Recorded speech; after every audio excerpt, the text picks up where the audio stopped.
breakthroughs will never come from within. They will come from without. And if you're not studying outside your comfort zone, you'll never be able to engineer profound, profitable, and competitively superior breakthroughs. אהלן חברים, בפרק של היום אירחתי את ג'יי, אברהם, אחד המנטורים העסקיים והשיווקיים המובילים בעולם כבר למעלה מ5 עשורים. הוא הכניס ללקוחות שלו למעלה מ21.7 מיליארד דולר לאורך השנים, עבד עם למעלה מ10,000 עסקים בלמעלה מ1,000 שווקים בכל רחבי העולם. הוא עובד באופן קבוע עם אנשים כמו טוני רובינס ומנכ"לים של החברות הכי גדולות בעולם, וגם אני כמובן למדתי ממנו המון לאורך השנים, והנה הוא כאן איתנו בפודקאסט היום עם ערך אדיר. אז על מה דיברנו? דיברנו על קימה ממשברים, על ניהול של צוותים ושותפים, על איך להשיג תוצאות עסקיות יוצאות דופן לאורך זמן, איך לראות את המציאות בצורה אחרת ולשחק משחק אחר לגמרי מכל המתחרים שלכם. חברים, יש כאן פרק מאוד מאוד עמוק, מאוד מתקדם, עם תובנות שפשוט יעיפו לכם את המוח. הפרק כמובן באנגלית, יש ביוטיוב גם את הפרק המלא עם כתוביות בעברית למי שירצה. ועכשיו, על החיים ועל העסק, יאללה מתחילים. Mr. Jay Abraham. First of all, I would like to say I'm super excited. I'm a really big fan of yours for many years now, and it's an honor to have you here today. Thank you so much. You've been called the $21.7 billion man and the highest paid marketing consultant in the world, working with over 10,000 clients in more than 1,000 industries worldwide. So, can you please share your process when you create a new strategy for a business? I mean, is it different from industry to industry, or do you follow the same guidelines? The answer is yes on both. There are universal principles that are immutable. They will apply whether you're little, large, local, regional, national, international. And then there are nuances that have to do with the industry or the selling requirements. But there are universal principles that we gave birth to Jesus. I don't know, something like 30 years ago, my goodness, and I can cite what some of those are. First of all, there's only 3 ways to grow any business. You increase the number of prospects or buyers. You increase the size ethically of the transaction. When possible, you increase the frequency or the utility value.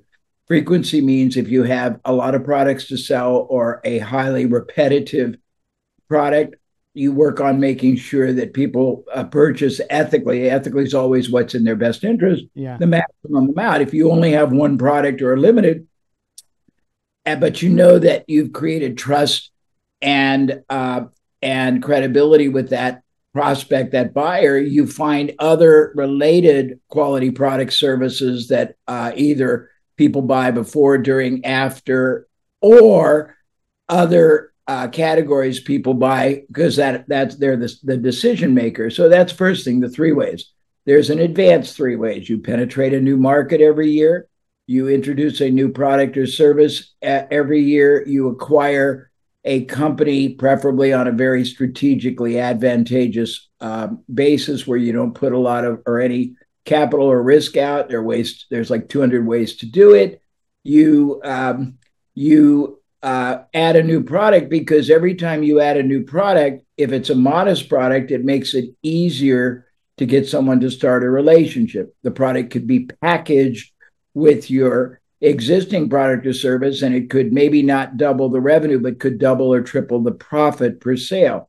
If it's an expensive product or service, you can make it available towards the end of the purchase cycle, and it could double or redouble again, what's called the lifetime value, the total profit value that a buyer is worth to you. So you do those 3 things. The next thing that you do is you apply what's called the 9 drivers of exponential growth. There's 9 key elements in a business that if you systematically alter them a little, they will produce massively significant improvements.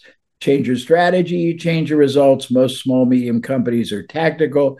Change your marketing, you change your results. There's probably 10 elements that marketing can be affected by. You change your business model, you change your results. You change use of capital, and you change your results. You change your systems, processes, procedures, you change your results. You change your I can't even remember. I've got 9 of those. I haven't talked about them for a long time. How do you prioritize? How do you know what to approach first? It's a great question, because we have 9. We have the Power Parthenon, which is dramatically expanding. I'm going to sneeze 1 second. Please forgive me. I'm sorry. Hold on. One more, please. Maybe not. Oh, I use peppermint. It makes me sneeze. There's 2 ways to do it. For some companies, it depends totally on, it's not one size fits all. It's not one application fits all. You look at a business, and normally you say, where is the biggest logjam or bottleneck that they are not really focusing on? And that if you got them to do that first, it would open up a massive flow of revenue, business, profit. So you start with where the highest leverage point is. But for some, if they don't really have a lot of anything in play, you start at the beginning and you work all the way through. But usually, because a lot of small, medium businesses don't have as much resources, capital, people, infrastructure, staying power. So you try to give them the most immediate yield, not necessarily the biggest, that will produce a significant profit that they can use to fund the next and the next step. We are introducing a new thesis that's called the Hypergrowth Business Playbook, and it's got 3 phases. The first phase is totally working on what's called low-hanging fruit, things that you're just sitting on that you can very easily, quickly, and with almost no additional effort or expense, just reallocating effort and expense, you can name some of those? Sorry, like Absolutely. What you call a low-hanging fruit? Yeah, sure. So the first thing is I'm going to give them to you not necessarily in the right order, but you basically target an audience, you make a proposition to them, you hopefully get a response. That response is theoretically either immediately converted or over time converted into a sale. That sale can be a singular sale, it can be an increased sale, it can be a repetitive sale. So you look at every facet of what's called your revenue system, and you optimize it. You can do it 2 ways. First is you look at external sources. How are you getting your clients? For small, medium businesses, a surprisingly large number get a lot of people from referral or word of mouth. Yeah. And that's great because a referral-generated client buys quicker, buys more, negotiates less, buys more often, is more profitable, more enjoyable to deal with, refers more people, and costs nothing. But most companies that get a large portion from that don't even have one systematic and strategic referral generating process in place. We have 125 ways to generate predictable, high value, and no cost, no risk referrals. So we look at everything somebody's doing. And maybe they go to a market, but their proposition is weak. Their positioning is weak. Their offer is weak. The way they try to overcome risk or apprehension is weak. What they do at the point of connection is weak. What they do in their follow-up system, I can go on and on and on and on and on. Yeah, but if you look at every leverage point that most business owners, entrepreneurs don't even recognize have the ability to produce monumental increases. And when you have potentially, we've seen certain systems that had as many as 30, 40 different what I'll call impact factors. And each one, if you only increased them 10%, the compound effect can be hundreds of percent increase. If you think about it, 10 plus 10 plus 10 is 30. 10 times 10 times 10 is 1,000. So we always focus on what we call working on the geometry of a business and moving them into what we call the exponential performance zone, because far too many entrepreneurs, SMBs, operate in what's called the incremental zone. They do things the same way everybody else does it, not because they are the highest, best, most profitable, lowest risk, highest yielding, greatest value creating activities or approaches. It's just they sort of model what everybody else does. And we try to show people, because I've been exposed to 1,000 different industries, that there are always higher, better, safer, more profitable alternatives. You just have to slow down enough and question the assumptions you're making. And the assumptions are, this is the only way, or this is the best way, or I have no control over the results. And when you realize that those are totally erroneous assumptions, it opens up enormous opportunities. All right. So can you please expand a little bit about this part of exponential or geometric growth instead of a linear one? Is there like specific questions that you ask in order to find those opportunities? Or? Well, I've been trained in variability. You do something one way, it produces X. You do it another, it can produce 2, 3, 5, 10X now and X's later. We've changed a headline in an ad or the equivalent. The equivalent is a subject line in an email. It's the first phrase that you say when you're interacting with a prospect, or the sign or the banner at a trade show. And we have doubled and redoubled yield. We changed a headline one time in an ad for a brokerage firm, and just the same body copy, it got 5 times more results. We tested 33 different ways of greeting somebody at the front door of a very large furniture chain, and found one approach that tripled conversion and multiplied the unit of sale. We have found by changing the positioning of a sales proposition, you could get a 50% increase. We have found that by creating more proof or credibility, testimonials, comparability, endorsements, explanation of how the product is created or the people behind it and their skill sets, you could get another 50%. We've experimented with different forms of risk reversal, what you do to make it easier for a buyer to say yes than no. We've seen those sometimes triple results. We've played around with adding a bonus or changing a bonus, and sometimes double. That's just one category. I can go on and on and on. Yeah, but what is the method? Like test everything until you find what's working?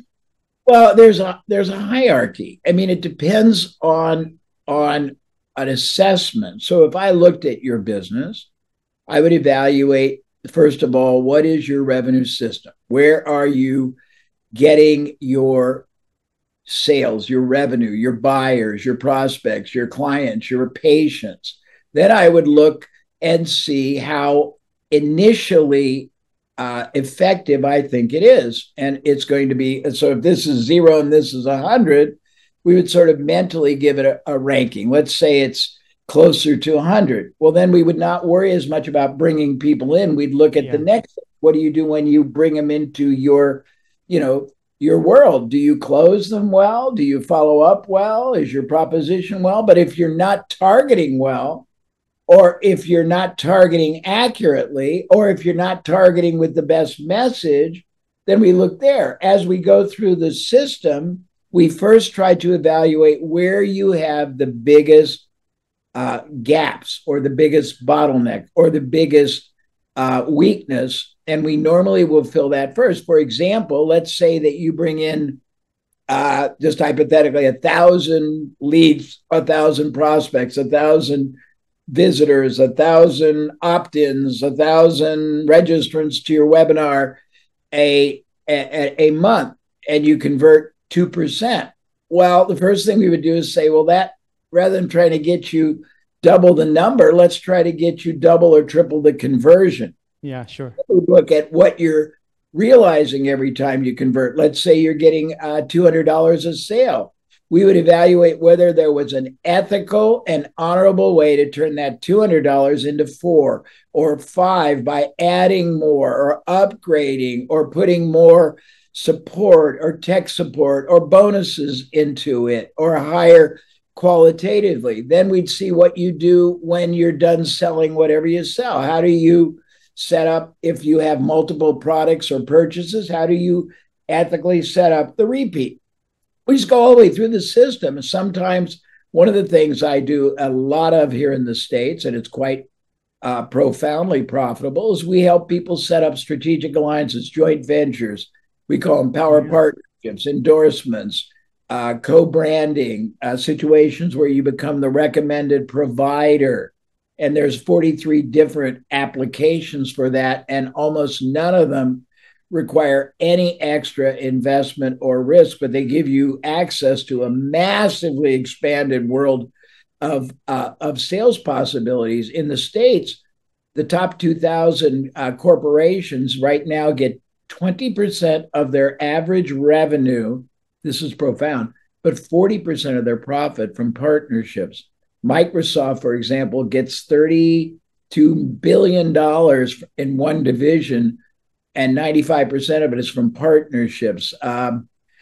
Zoom in Japan gets 40 or 50% from partnerships. Shopify here gets 60% from partnerships. But most small, medium businesses don't realize they can align with other people that already have a trusted, credible access and relationship with the same audience they want. I mean, I can go on and on and on because we have literally 97 exponential performance enhancement methodologies that we have pioneered and then refined over my career. I've been doing this a lot of years, a lot of decades, a lot of places, a lot of parts of the world, a lot of industries. So it's given me understanding that is very unique.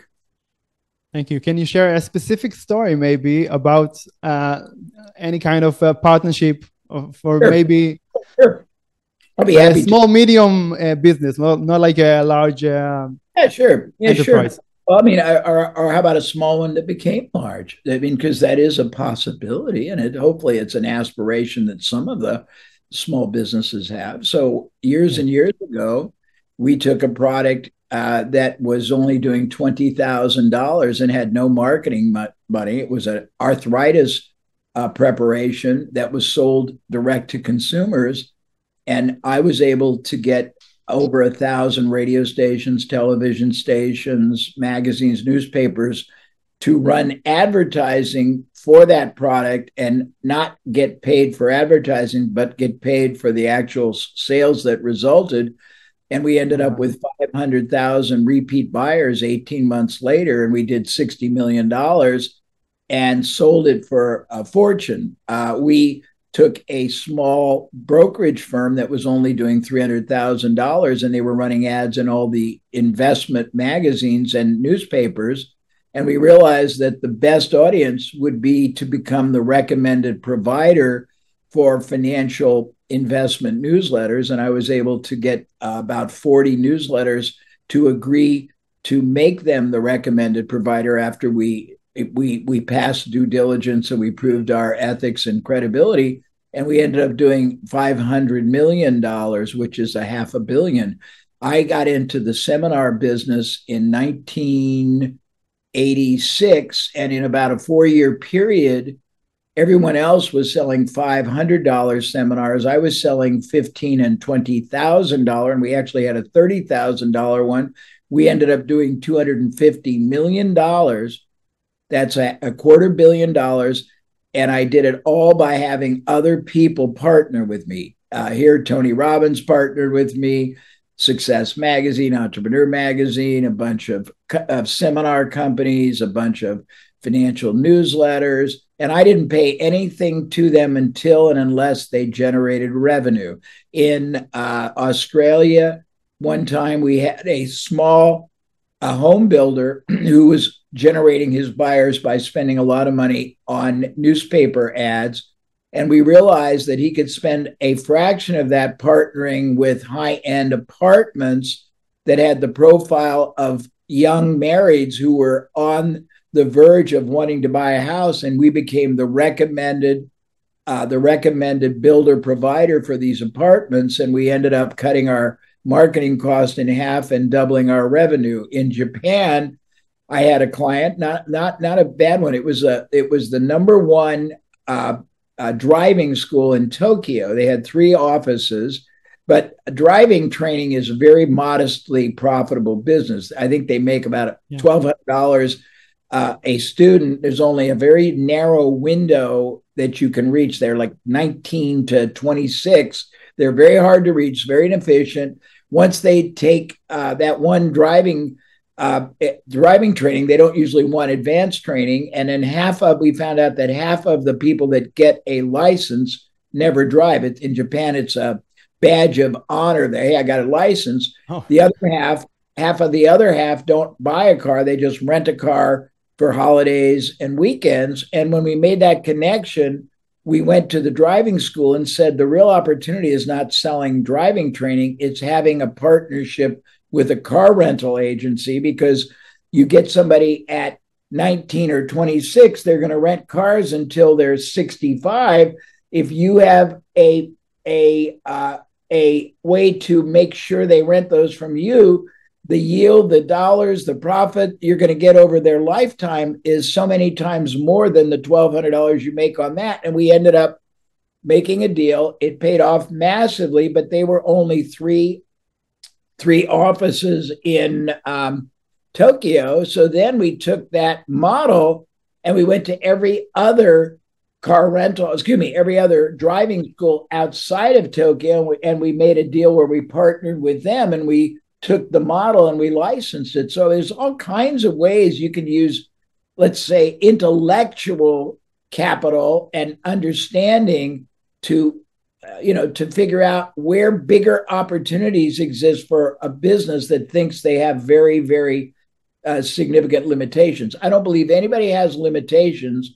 We've taken little companies, just local merchants, and had them partner with other local merchants that were complementary, and we've doubled business, and it costs almost nothing, or whatever it costs, you pay, out of the revenue. We've shown people that if they have a very profitable, highly repetitive product, sometimes by giving away the first sale to a partner and letting them keep all the first sale motivates that partner to really promote to their audience. And you don't make anything on the first sale, but if there's 100 repeat sales, you make all of the profit on that. So it's really understanding how to think at a very, very highly more elevated level than the people you compete against.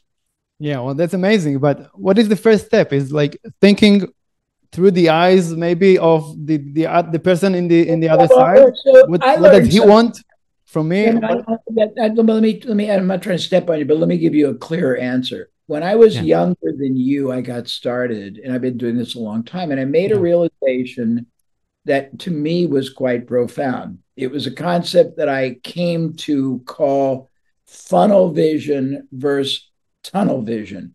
The concept is based on an observation that real breakthroughs do not usually come from within an industry. They come from without.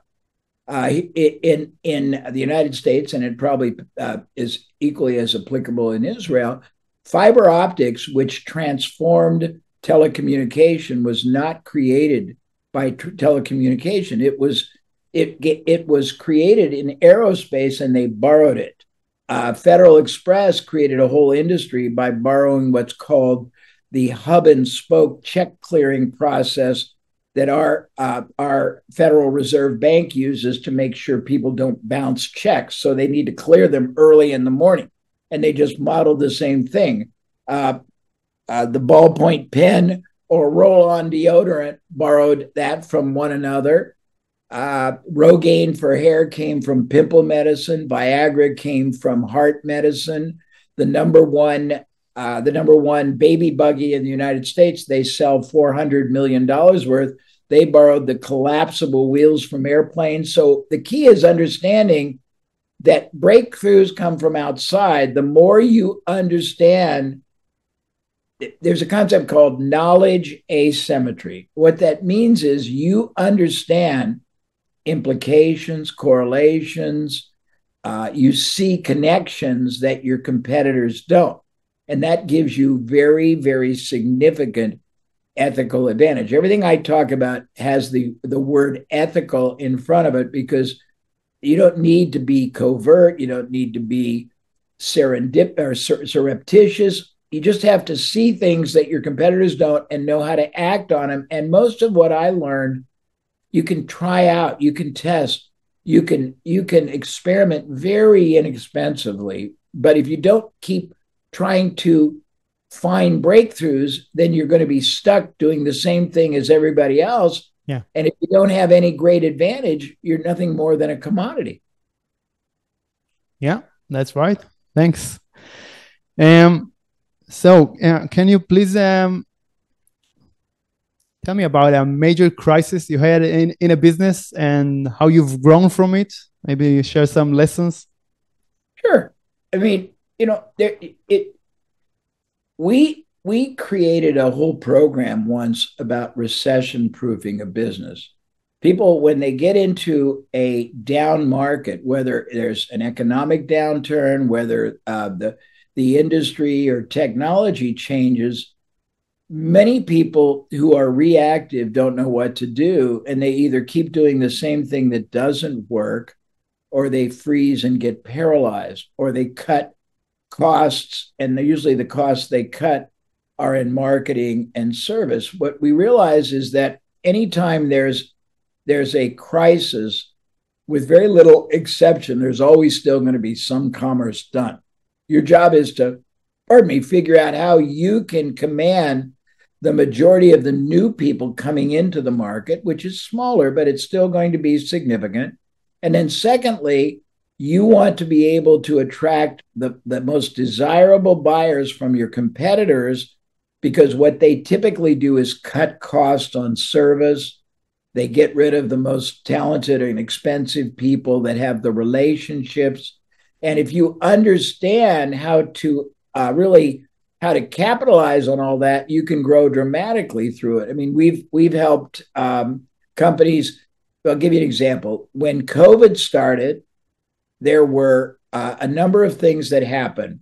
Many companies, they terminated their most expensive people because they wanted to get their overhead and their payroll down. Yeah. But what they didn't realize was the most expensive people were the ones that had the relationships with most of the clients. I was able to get my client companies to find all these people that got terminated who had the relationships. We didn't have big budgets. We recruited them, and we were able to say, look, we will give you a huge percentage of the initial business you bring us from all these people that you have built until you got terminated, this wonderfully trusted relationship. And we made millions of dollars. We were able to find companies that didn't know how to respond, and they were losing money and they were paralyzed, and we were able to acquire them for no out of pocket, giving them a percentage of the revenue. We were able to consolidate their buyers into ours. We were able to eliminate their overhead, and we were able to turn their losing business into profit. Sorry, 1 second. I got dogs here and somebody just came in. Hold on. I think they've stopped.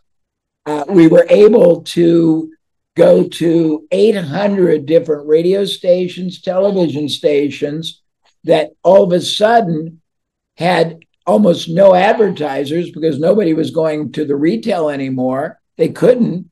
And we were able to get them to run ads for my clients that generated leads that could be serviced either by phone or by Zoom. And we got millions and millions of dollars of advertising that we only had to pay for based on results. I can go on, but it's always looking at where's the opportunity, where's the underperformance, where is the connection nobody else sees. All right. So it depends on what you're focusing on, right? Well, the point is, if you see the crisis or you see the opportunity, right? Well, I would say that the bottom line here is there's always more opportunity than you see. even in adversity. And we've had companies that were really not doing well because it was so competitive. And then we realized that there is a modestly priced product that people buy before they buy your category. And we basically either create or buy a company that had that modest price product that people buy before they start buying your category. And by just doing that, we would get advanced access to buyers that ahead of every other competitor. So it's just understanding how to see what's really going on and how to recognize where the big opportunity is. Everyone looks at danger.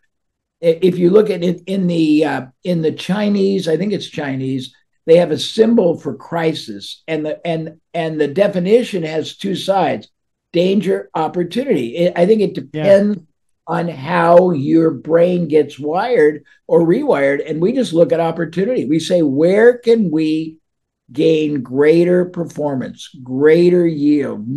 So there's a concept in business that is it's patterned after hedge funds.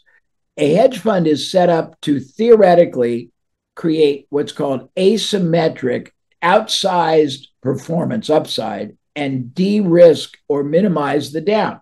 Now, a lot of them don't do it very well, but that's their intention. We believe that should be the model a business should try to follow, that they should always try to go for outsized performance, but very low or no risk. And it's very easy to do when you really understand the power of performance-based thinking. And I can get into it, but ask me anything else. I hope this makes sense to you. Yeah, it does. Thanks. Well, from your experience and perspective, would you say it's better to be involved in many businesses, like for entrepreneurs, many businesses versus focusing on one great business and making it even greater? I mean, how would you recommend taking on a new business ventures without losing your focus? I guess that's the question.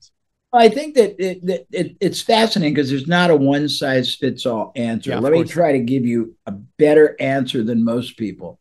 So the first question is, what is the game that entrepreneur or business owner wants to play? Meaning, do they want it to be a lifestyle business? Do they want it to be a high growth business? Do they want it to be a business that just produces a very nice, comfortable income? Do they want it to be a business that produces asset value they can sell for many times what they earn in a year? That's the first question, because the answer determines the strategy they follow. If they want it to grow a little, then it's just maximizing what they're doing and adding higher performing revenue and reselling methods. If they want to really grow a lot, then before you start acquiring a lot of businesses, the first thing you do is decide, is the business you're in the best vehicle to get you the outcome you want? A lot of people are in a business that doesn't have, even if you blow it up, blowing it up isn't big enough to get them the outcome they want. And they are better off selling it, bringing a manager in, closing it, getting their capital out and putting it into something better. But assuming it's a good business that hasn't come close to being maximized, we always say maximize what you are doing first, because if you do and you get it systematically stabilized, you can bring someone else in to run it, and you can take the increased revenue to acquire something else. There is a totally different philosophy, and we have a very big book on this. In fact, it's here behind me. I don't know if you can see it. It's called Business Wealth Without Risk. And the concept is, why start a business from scratch when you have a 1 in 20 first year success and a 1 in 10 5-year success, when in fact you can acquire businesses that are underperforming but have been validated over that 1 year, 5-year period. There are 200 ways you can acquire them with very little or any out-of-pocket capital and very low risk. And then you can basically blow them up through many of the strategies I've got, and then you could do what we call an epic exit for a mammoth payday, or you can use it to build a mini empire. But there's not, I mean, the one thing that people think is one size fits all. There are universal principles, but even they need to be utilized on a priority basis, meaning there's always going to be what's called a log jam. There's always going to be one or two factors in the business that if you relieve that stoppage, it's going to make a lot more revenue, a lot more profit flow, and then you keep working through the next and the next. And you can acquire businesses. You could basically say, what else do people buy before, during, after, even instead? Now, why would you buy instead? Two reasons. Let's assume that you were selling a supplement for weight loss.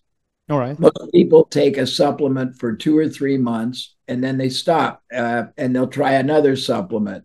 They very rarely change their diet, their exercise, so they don't lose a lot of weight and they're not very disciplined. But the same people, if you study them, they buy exercise equipment. They buy what's called portion control food delivered to their door. They buy memberships in health clubs. They buy recipes. They buy virtual group training. They buy personal training. So if you compete against yourself because you already have attracted a buyer you know has almost a lifetime desire to lose weight, you can sell them many other things. I mean, there's lots of different ways of thinking that are way, way, way more elevated than the average small business owner, but they can apply to any small business when you master them.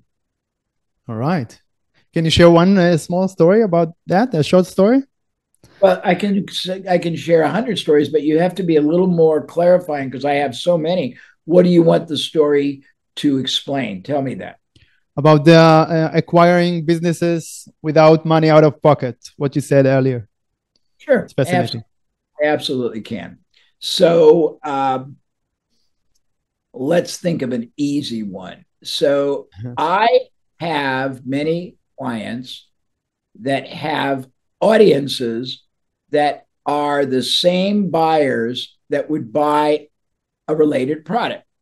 One of them in Europe was able to acquire a number of smaller businesses in the same field because they were able to show the owners that were struggling that if my client took over those businesses, they would be able to get rid of all the overhead that was causing that the smaller business to be unprofitable. They would turn unprofitable revenue into profitable revenue.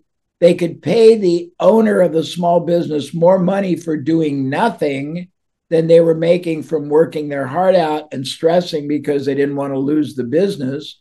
My client had the audience that would immediately take advantage of the smaller businesses. So that's easy. I mean, there's many ways to do it. You can buy it. You know, we've bought businesses and paid on results. We've bought businesses and given, if we bought a business, there's a concept called a roll-up. You put many of the same kind of businesses together.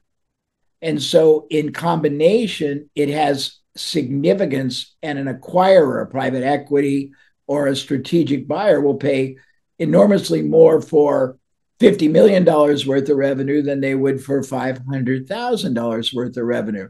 We have a colleague who rolls up dental practices. A dental practice averages about $1 million in revenue. The dentist makes $200,000 or $300,000 from doing it here. If it's sold, it would sell for 3 or 4 times that. It would sell for the profits, $680,000.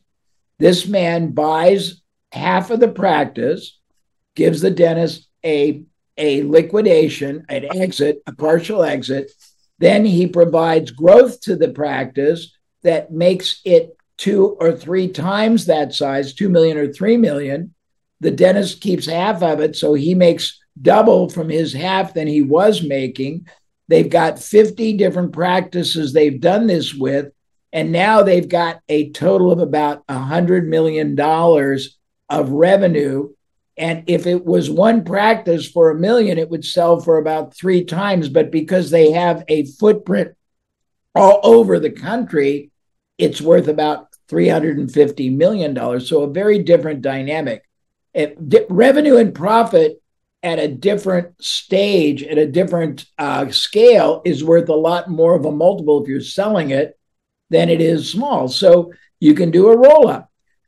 You can license. I mean, we had a client that had a lumber mill in the South, and he was masterful at the most critically expensive part of operating a lumber mill, which is called kiln drying. Kiln drying is the heating process where you take green timber that you cut down, you heat it, and you, first of all, you cut it into boards, but it's soft and green.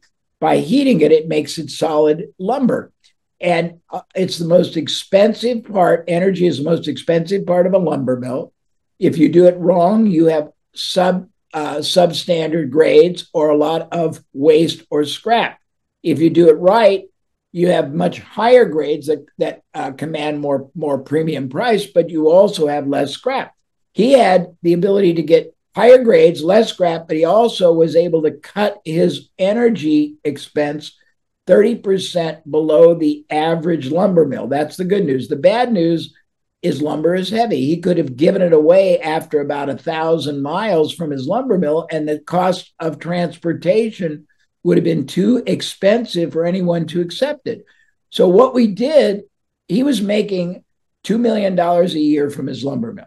We were able to take his methodology, how he reduced his energy costs, how he enhanced the grades, the higher grades, how he reduced scrap or waste.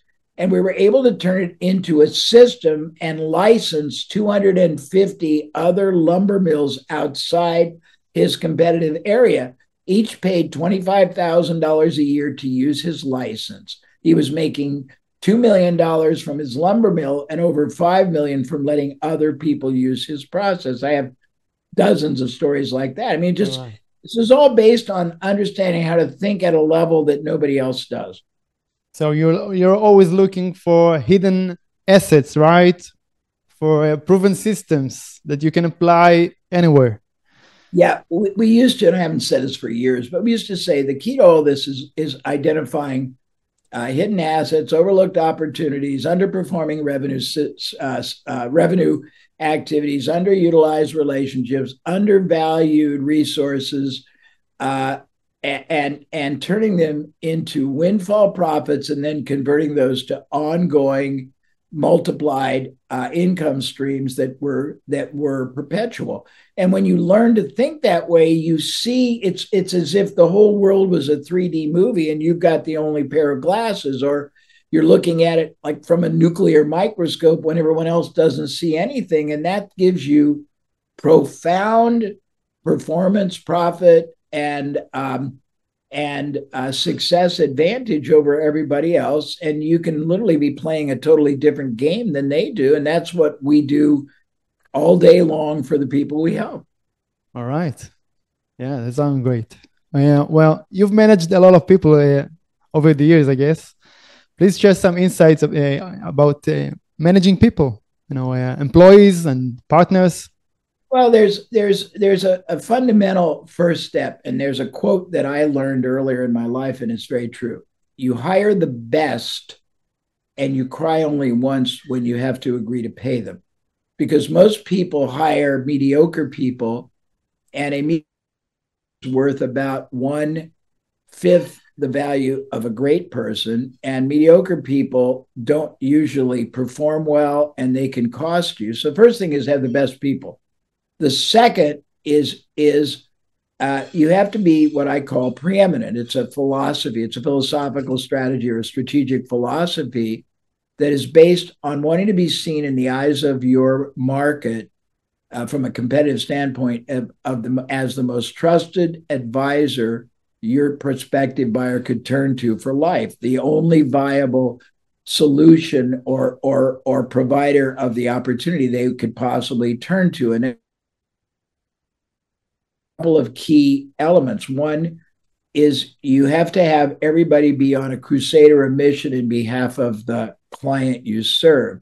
You don't fall in love with your industry or your product or service or your company. You fall in love with the people whose lives or businesses or health or happiness or wealth you are enhancing or protecting or improving. You basically you commit that you're not going to allow people to buy less than they should or more than they should. You're going to give them the most well-reasoned, externally focused advice to what's going to serve them the best. It's about not trying to squeeze everything you can out of your team, but developing everything you can within them. It's about basically, having passion for everybody you deal with and making the world better off because you're in their lives. So, I mean, I can go on and on, but there's a lot of fundamentals. Right. So as we said earlier about collaborations, I guess it's the same. It's thinking about the person in the other side and what he needs from you, right? And everything, and you just nailed it. Everything every driver of this is trying to realize what it's like to be on the receiving end. Yeah. Not what it's like to be on the provider end. And even as fascinating as this is, value, the concept of value can be very different to a prospective buyer than it is to the provider. We think, oh, they love this pen, they love this blue pen, they love this fact that it locks in your pocket well, they love the fact that and maybe that's not at all what they value. They may want some totally different set of advantages or benefits or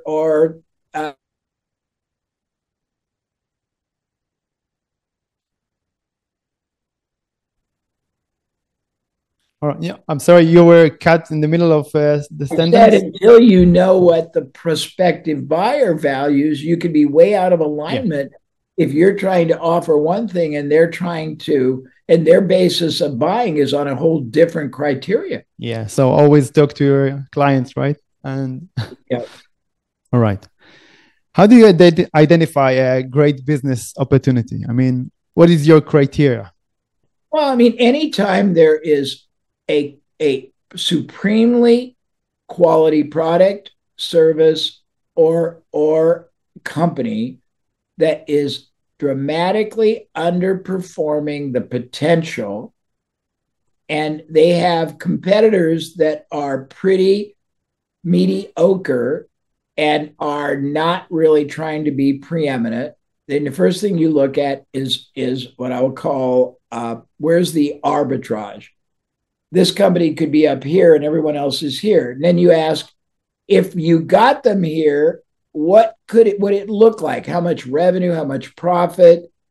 We work on, most of what I do, I get a one-time retainer, and it's actually relatively large, but the majority of our interest is on what we call the upside, sharing in the increased profits or value we create. So when we look at a business, first thing I want to know is, what's its true potential? How much underperformance exists right now? What could we do with the assets? What could we do with the product, the service, the company, their marketing, their salespeople, their distribution capabilities, their brand? And we ask ourselves a multitude of questions.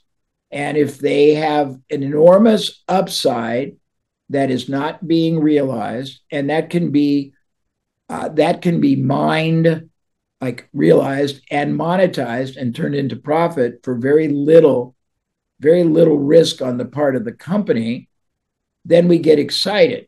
Then we try to ascertain whether the owner of that business is definitely a monster of execution, if he or she has what we call a prejudice towards action, if they have a willingness to be nonlinear and open their mind to super logical but very different ways of thinking, if they are committed enough to constantly experimenting, and then finally, if they're generous enough that they share adequately the upside with us, and if they not just can afford our fee, which is not inexpensive, but they have enough staying power to go the distance to build the success strategy to get them to this much higher place.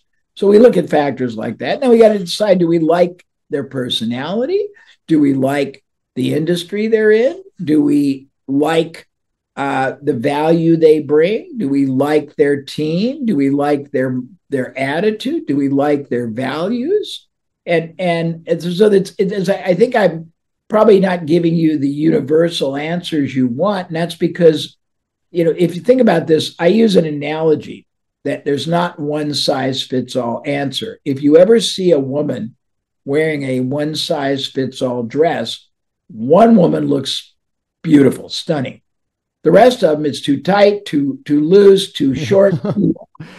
It's not one size fits all. Very rarely. There are universal principles that you combine into a unique hybrid, a customized integration, depending on what the business requires to produce not only the fastest, but the most sustainable, because there's different goals.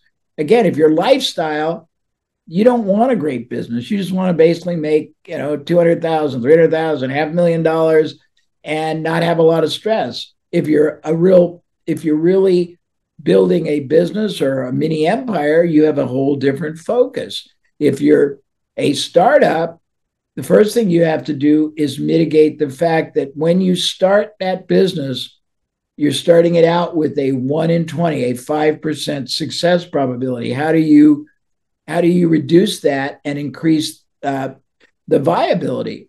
And you do that usually by having partnerships, strategic alliances, ways that you can tap into markets without having to waste very precious capital and time on advertising or marketing. You work with other people that already have the audience. But there's lots of different ways to go about this. And that's why I can drive people crazy, because they want me to give them the simple, singular way to be many times more prosperous and successful. And it's like, if you said to me, how do I get healthier? Well, I'd say, well, that depends. Let's look at your blood work. Let's look at what your exercise interests are. Let's look at your age. Let's look at the time you have to allocate. Let's look at what you want healthy to define it. Is it just being better, better? I guess what you have to know is how to ask the right questions.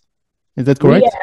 We ask 200. We have an assessment that I want to look at that has 200 different factors we look at before we start a relationship with a client, because I want to know what I'm dealing with. I want to know how it's performing. I want to know the reasons they do things. I want to know the results they're getting, and I want to know where the opportunities lie the fastest and the biggest. And the fastest and the biggest are not necessarily the same. Yeah, of course. All right. Can you recommend some tools or habits for creating long-lasting success and abundance? Anything that has worked for you in the past? Yeah. I mean, what I've always done, there was a phrase that was introduced to me, and it really made sense. You never want to be the smartest person in a room. You want to be the dumbest. You want to be around people who are brighter than you, number one. Number two, you want to travel outside your industry. There is a book that came out 3 or 4 years ago called Range, R-A-N-G-E. It was by a very prominent writer, last name Epstein. And it made a really great premonition. It said the people that are going to own success in the second part of the 21st century are the ones that have the most diverse range of understanding, because the world's not the same. And you can't base it on hindsight or even insight within an industry. You have to be able to draw upon all kinds of diverse understanding. We basically try to get people to study everything they can outside their industry, because that's where the breakthroughs come from. We make a point that's very interesting. You obviously know the concept of best practices, right? Yeah. The best practices is a flawed concept, because if your company happens to learn the best practice way ahead of everybody, you have a short-term window of opportunity. But sooner or later, everybody learns the best practice, so it becomes standard operating procedure, and everyone's doing the same thing. So, the consumer may benefit, your productivity, efficiency may benefit, but you'd have no competitive advantage if everyone's doing the same. But you have enormous advantage if you're doing what nobody else understands in ways they don't understand it, and you're doing many different integrations of that. So I don't know if that answers your question. It does. Thank you. Well, please list 3 books that you would recommend on the topics of business and self-development. Well, I mean, I think that Stephen R. Covey has a book that he wrote years ago, 7 Habits of Highly Effective People, or I think that's what it's called. It's profound. His son, Stephen M.R. Covey, has done enormous research on business trust building, and he's seen that companies, people, leaders who understand the 13 characteristics of trust can have a 300% advantage over everybody else.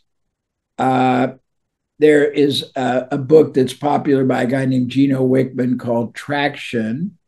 And, I guess everybody should read probably Think and Grow Rich. And then so many books that come out now, and a lot of them that come out today tend to be more tactical. And I tend to be much more holistic and look at the strategic totality of a business, because everything really interrelates.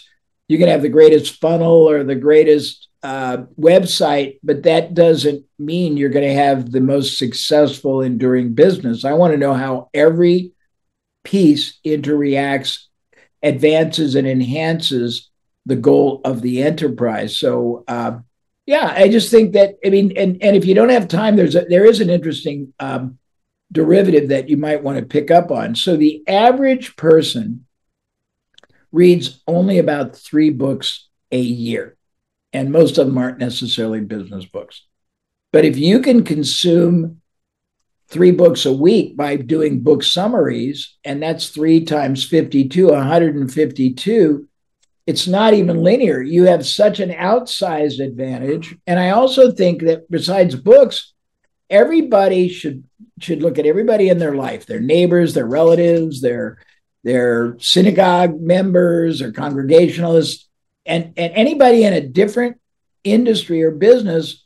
Interview them, ask them what their business does, how it does it, their business models, their operational models. Go online and force yourself to study things you've never thought about. We used to do seminars that were huge, and we would go and buy books and magazines on skill sets, hobbies, sports, and business, and we would identify what somebody really loved, like what your hobby is. And let's say your hobby is exercise.